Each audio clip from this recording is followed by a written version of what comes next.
di podcast Sobat Beasiswa yang membahas tentang cerita asyik dan menarik dan juga motivasi di Beasiswa Karya Salemba 4. Tentu saja dengan saya selaku podcaster Hanifah Nurhijriya yang akan membersamai kalian di episode kali ini.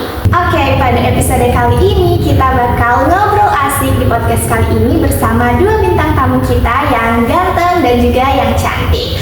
So, kita perkenalan diri dulu nih sama mereka. Dimulai dari kakak yang ganteng ini. Oke. Halo semuanya, perkenalkan nama saya Muhammad Hafizur Rahman.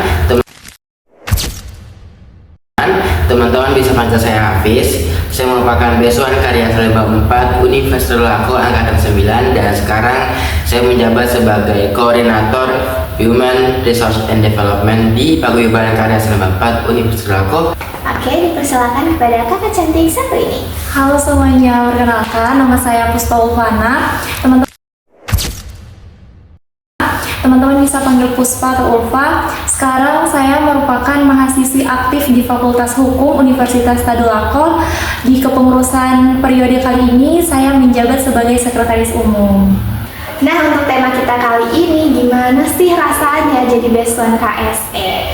Nah, kakak-kakak sekalian bisa ceritakan bagaimana sih serunya menjadi beasiswa KSE sebelum kita lanjut ke topik yang paling hot ya sekali ini, yaitu open recruitment. So, mulai dari Kak Puspa. Serunya jadi beasiswa KSE itu tidak bisa digambarkan. Saking serunya, bisa ketemu Iva, bisa ketemu Hafiz, dan juga ketemu banyak sekali teman-teman dari berbagai fakultas. Singkat ya. Oke, untuk Serunya serunya menjadi beasiswa Karya Salemba 4 di Paguyuban Karya Salemba 4 Universitas Tadulako. Tentunya seru sekali seperti yang dikatakan Puspa tadi. Namun ini sedikit berbeda dengan apa yang dirasakan Puspa dengan saya, karena mungkin dari segi Puspa banyak bertemu dengan teman-teman dari berbagai fakultas, tapi saya lebih condong ke bagaimana perasaan saya saat menjadi beasiswa.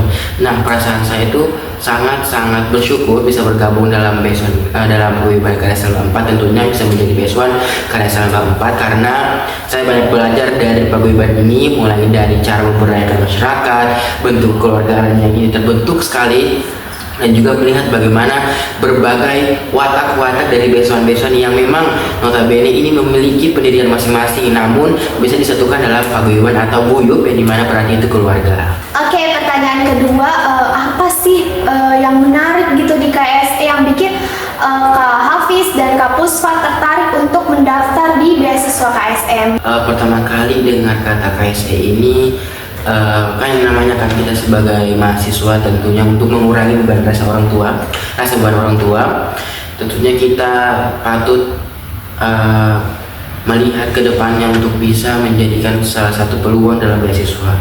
Nah, saya kemarin itu melihat atau mendengar KSE itu dari sebuah platform akun Instagram yang dimana mereka share terkait beasiswa Karya Salemba 4, dan juga saya juga melihat juga beberapa latar belakang dari Karya Salemba 4 ini, sehingga saya tertarik bahwa mereka ini lebih condong ke yang namanya pemberdayaan masyarakat.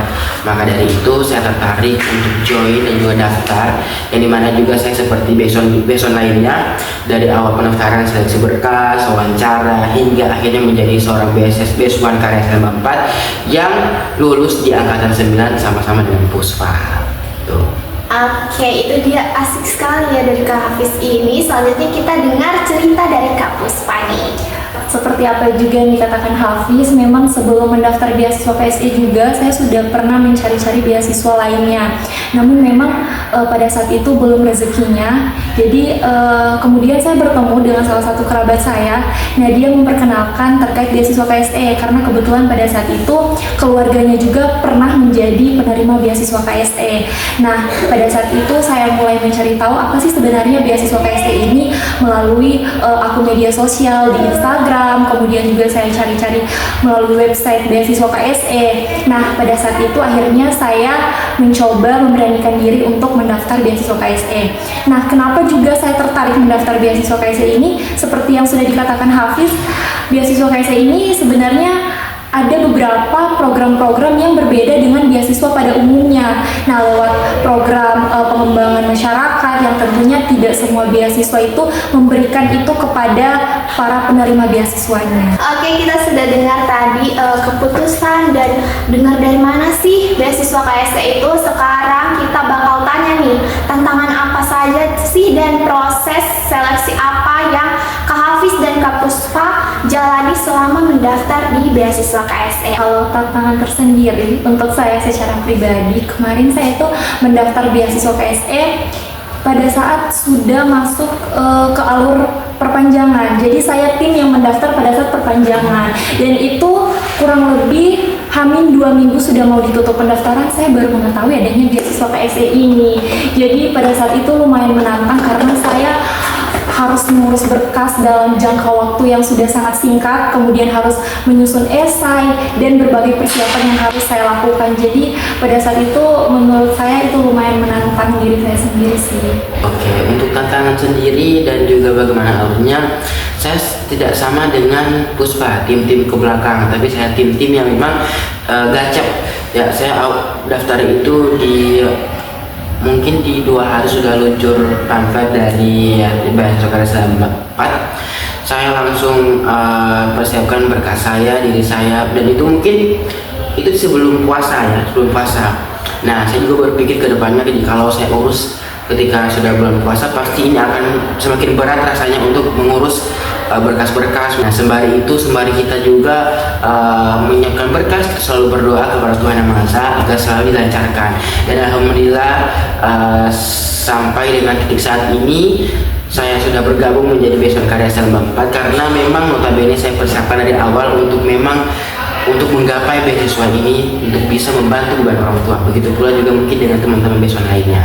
Oke teman-teman, itu dia perjuangan dari Kak Puspa dan juga Kak Hafiz yang sangat-sangat bisa dijadikan inspirasi untuk teman-teman semua yang ingin jadi beasiswa tentunya.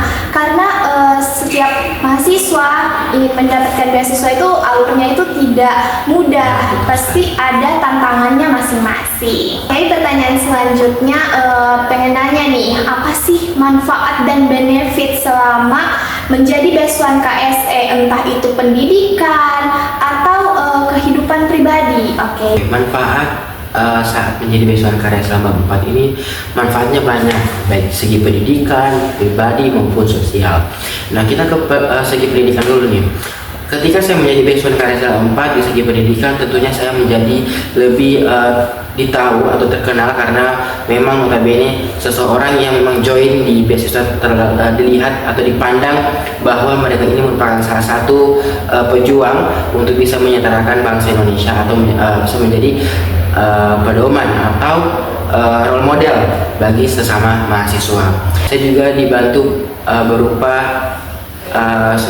ilmu yang dibekali atau yang diberi oleh alumni sebelumnya dari sebagai beasiswa karya selama 4, mulai dari ilmu di bidang kesehatan misalnya, maupun juga di bidang sosial. Nah, selain itu untuk di bidang saya sendiri, saya juga terlatih menjadi seorang public speaker, karena di beasiswa karya selama 4 ini selain di bidang sosial, mereka juga bisa meningkatkan soft skill dari beasiswa tersebut, misalnya dari pelatihan-pelatihan yang diadakan oleh Paguyuban Karya Selama 4 itu sendiri, misalnya pelatihan public speaking, pelatihan desain grafis, pembuatan portofolio dan CV.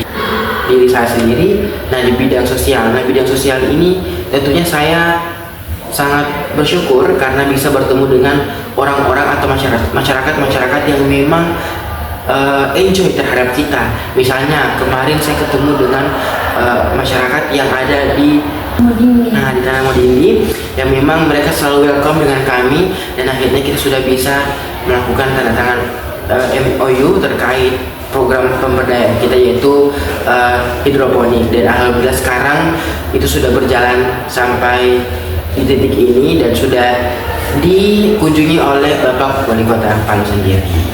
Sepertinya tadi sudah panjang lebar ya dijelaskan oleh rekan saya Hafiz, tapi saya mau jelaskan sedikit menurut versi saya. Nah, kalau ditanya sudah berapa banyak sih benefit yang saya dapatkan selama menjadi beasiswa KSE dan seberapa berpengaruh di bidang pendidikan maupun pengembangan diri saya.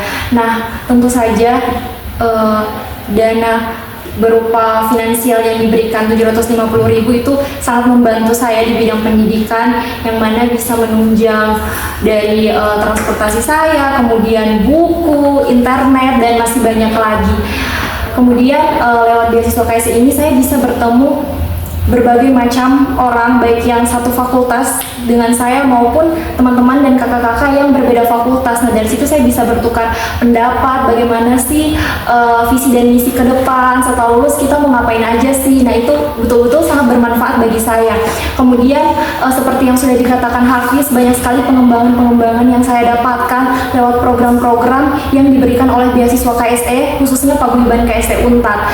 Nah, seperti tadi juga ada hidroponik yang sebelumnya mungkin di Fakultas Hukum itu saya tidak pernah belajar bagaimana sih cara menanam lewat media hidroponik. Nah, lewat KSE ini saya bisa tahu, oh ternyata seperti ini. Kemudian program-program bank sampah, kemudian masih banyak lagi yang tidak bisa saya sebutkan satu persatu. Itu luar biasa sih.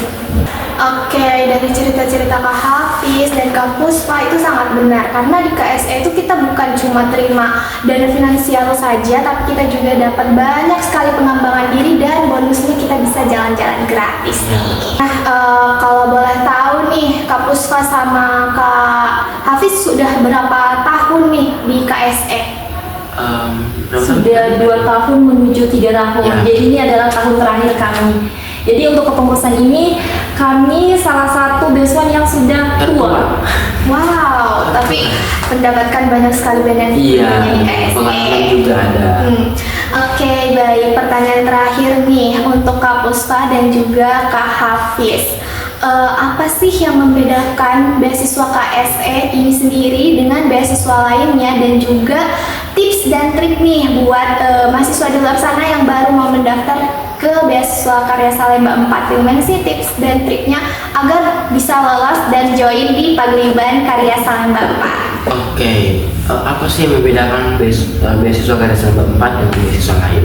Dan tentunya di masing-masing beasiswa itu mempunyai keunikan dan perbedaan dari beasiswa tersebut. Tentunya seperti yang kita telah bahas tadi, di Paguyuban Karya Salemba 4 atau di beasiswa Karya Salemba 4 ini memiliki suatu perbedaan yang dimana mereka lebih fokus ke pemberdayaan masyarakat dan juga pengembangan beasiswanya, dimana mereka lebih meniti karir untuk jenjang selanjutnya dari mahasiswa tersebut.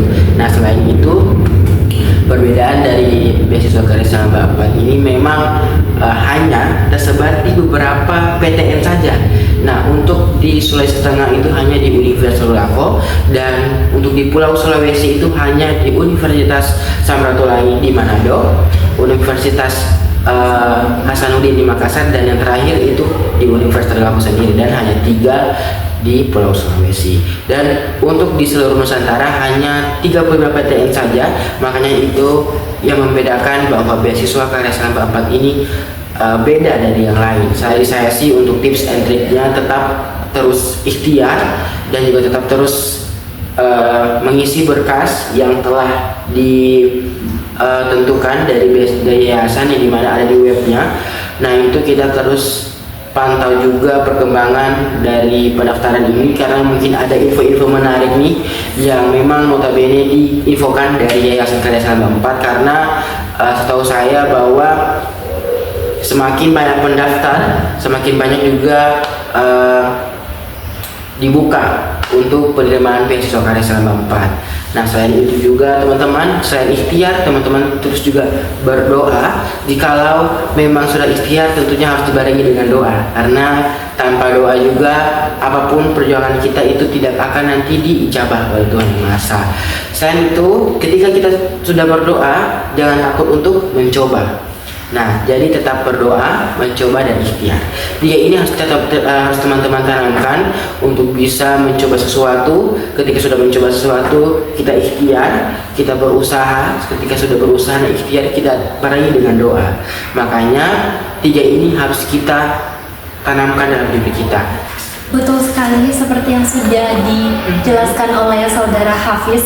Jadi yang membedakan beasiswa KSE ini dengan beasiswa lainnya, selain memberikan bantuan finansial berupa uang 750.000, beasiswa KSE juga memberikan kesempatan kepada penerimanya untuk mengikuti berbagai pelatihan-pelatihan, termasuk juga pengabdian kepada masyarakat. Nah, selain itu, ketika kita sudah dinyatakan menjadi beasiswa KSE, kita diberikan kesempatan untuk mengikuti program-program seperti TFI, terus Entrepreneur Camp, yang itu pelaksanaannya itu se-Nusantara, seperti itu. Jadi kita diberi kesempatan untuk bertemu dengan penerima beasiswa KSE dari berbagai macam perguruan tinggi yang bermitra dengan KSE. Oke, untuk tips and trik sendiri, teman-teman mengikuti serangkaian alur dari pendaftaran beasiswa KSE ini, mulai dari teman-teman melengkapi berkas-berkasnya, kemudian teman-teman mengisi esai semenarik mungkin, kemudian teman-teman bisa bertanya juga kepada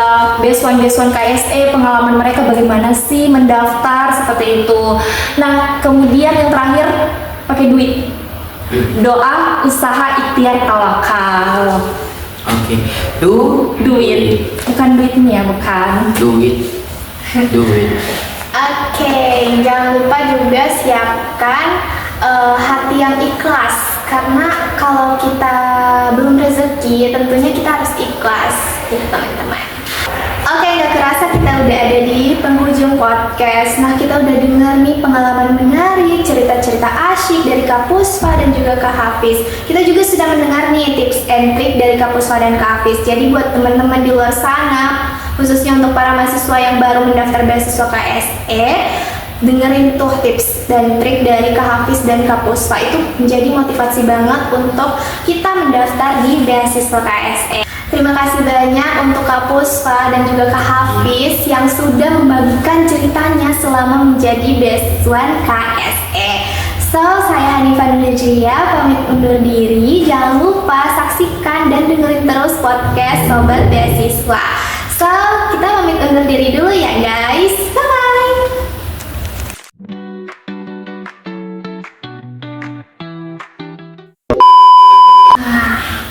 Openingnya dulu. Hai semua, hai bestie gitu. Hai sobat. Oke, selesai.